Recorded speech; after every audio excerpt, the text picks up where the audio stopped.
What is up, War Robots community? This is Rishon here bringing you more War Robots on the inside. Now, today, I have the usual hanger here with the Wrecking King Arthur in the back. We've got the famous Tempest, Molet Leo, Natasha, Griffin, and Doc. So, today, what I really came here to do was to talk about the most powerful robot in the game. The best robot, in my opinion, in this game. Now, it has its downfalls and it has its pros, and I'm telling you now that the pros are way better, that they make up for the downfalls. And that robot is the Leech. And I know some of you guys kind of guessed it before I said it, but it's actually the Leech. Now, I know there are things like the Ravana and stuff like that thing, whatever that, what's that? That's the Ao Quinn and stuff, Ao Jun, but no, it's the Leech, and I'll explain to you why this is so. Now, first of all, the ability and the ability's cooldown. The ability lasts for a tremendous amount of time, in my opinion. Oh my god, that thing is amazingly fast. It lasts for a long amount of time. And the recharge isn't even that long. I think the Leech's recharge is like 15, 16 seconds, about there. And then, what the ability does, if you don't already know this, which you should by now, because the Leech is like one of the most powerful robots in the game. If you don't know what it does, it simply has what we call a repulse. In the game, that's what they call it. They call it repulse. Now, what a repulse does is that the robot opens up and a purple laser, as some of you all may see sometimes in the game, is shown. And you might want to know if this purple laser does damage. No, it doesn't. If people do damage to you, it does damage to them. So when this thing is activated, 90% resistance to all damage is activated together with the ability, which means that the robot itself is only taking 10% or 1/10 of the damage that it is supposed to take from your weapons, which is utterly amazing to me, I must say. What is this thing here? Matt G, I hate you. Okay, so back to the topic, the Leech. 90% damage resistance to all damage incoming. So if I do this, and this is not a Leech, what I will literally be doing to him is absolutely nothing. So this is not a Leech, by the way, if I have confused you all. So, wow. You all saw that too, right? I walked in here, it was dark, and like somebody flipped on the lights. That must be a delay in the graphics or something. Anyhow, so what is that doing? It's only taking 1/10 of the damage you're supposed to be dealing. So let's say, oh my gosh. So let's say how should I explain this? I'm frozen. Let's say you have Orkans, okay? And the damage is, let's say, 1400 damage per rocket on the Orkan. 1/10 of that damage will be 140, right? So from 1400 to 140. That's the damage you'll be dealing, my people. That's all the damage you'll be dealing.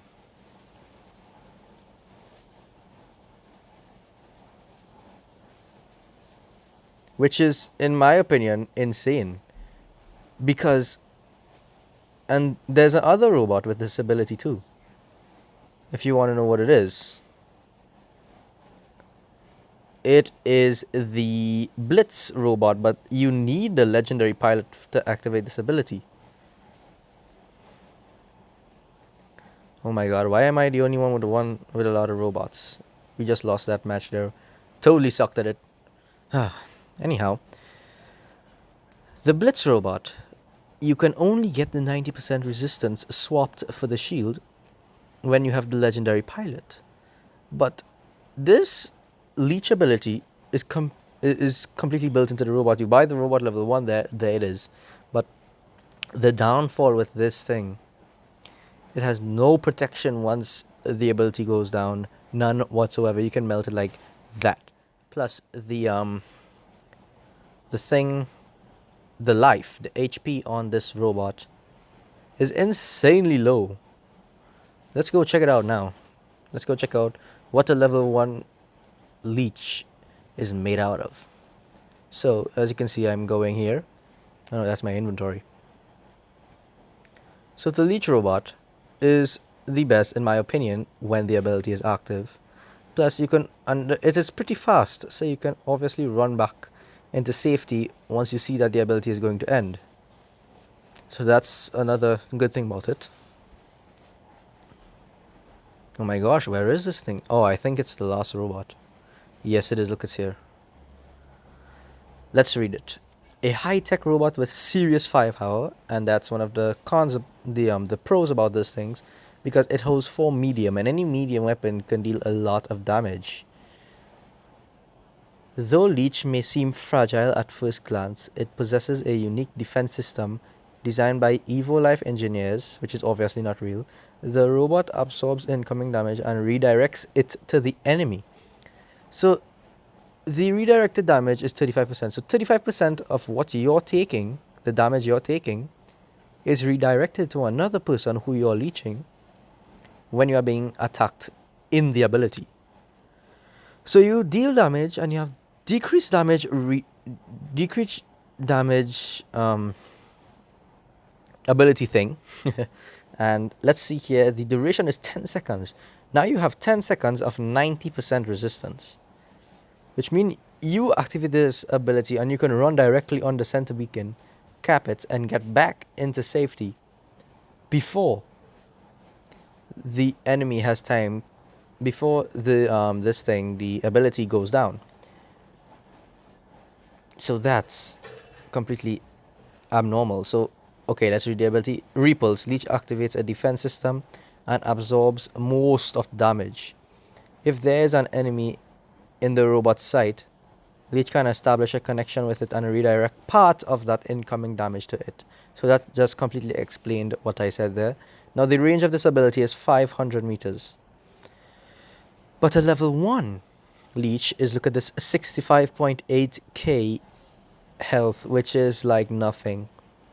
I can melt that with my dock in less than 2 seconds. Like, that's almost not a robot.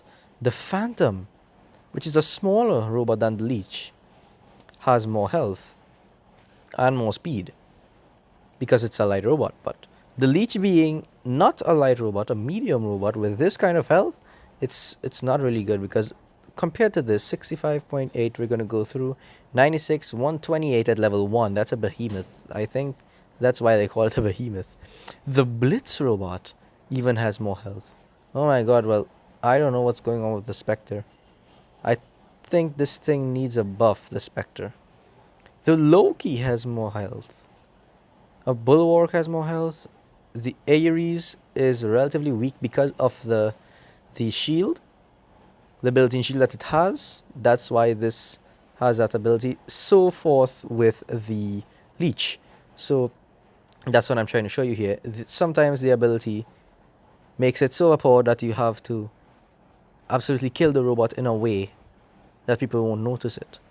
And people think, oh, they see a Leech with a full health bar, that means it has a lot of health. No, it doesn't. It only has 65.8k health. And when the ability goes down to 10 seconds, you can melt the hell out of it if it's not smart enough to activate its ability or run back before the ability is, compromised. So that is the strongest robot for you. Now the Fusion, I think, needs a buff for health because it has like nothing. Speed, nope. Hitbox, big, so it's like complete, trash. Nobody really uses it again because it stands still while using it. Because things like, let's say where is it? The Haichi. I know you guys know what that is. Don't pretend like that. The Haichi has a built-in shield like the Fusion, but it can move. So that's what the Haichi has over the Fusion. But the Haichi, I think, is for components, so it's not, affordable for most people like me. And right now, my abilities are gonna get, not be able to use because look at my power cells. I only have 500. I need power cells right now. And in the next video, I'm gonna be running a noob hanger. I'm gonna be running the most powerful robot I'm running is the GL Patton. So I think you might want to be there for that video because the Destroyer, literally the worst robot in the game. Look at that description. Training robot for mastering the basics of combat. It's not even made for good combat. This is a training robot. This is utter trash. Pinata plus equal or 2 pin. Wow. Extremely mobile robot with jumping engines, ideal for capturing beacons and flanking. This is even better than that. The Jeopard, one of the fastest robots in its class, well suited for both surprise attacks and capturing beacons. You see? All these things have a purpose except the destroyers, and I'm going to be running 2 of these bad boys here on my hangar in the next video. So I hope you guys be there for that. That's going to be the end of this video. Hope you guys liked it. If you're watching this and you're not subscribed, please hit that subscribe button and support me in this channel. And comment down below if you're excited for the double destroyer threat. And Tuesday coming here is random game day, and I got a comment from X Games X saying that he wanted me to play a counter-terrorist game. And I've played these games before. They have no online actions, mostly bots, so that's going to be a kind of interesting game to see because it's more of a noob game. You'll download that if you have a dumb phone that can't run any good games. Right now I have a Note 8 in my hand, so I can run this game pretty well. But for my other phone, which is a Digicel phone, some, little old phone, it can't run much games. It crashes on Clash of Clans, for God's sakes. It can't even run Plants vs Zombies. I know, right? It's utter trash. So Counter Terrorist is what we're playing Tuesday. Tune in for that video, and I'll see you in the next one.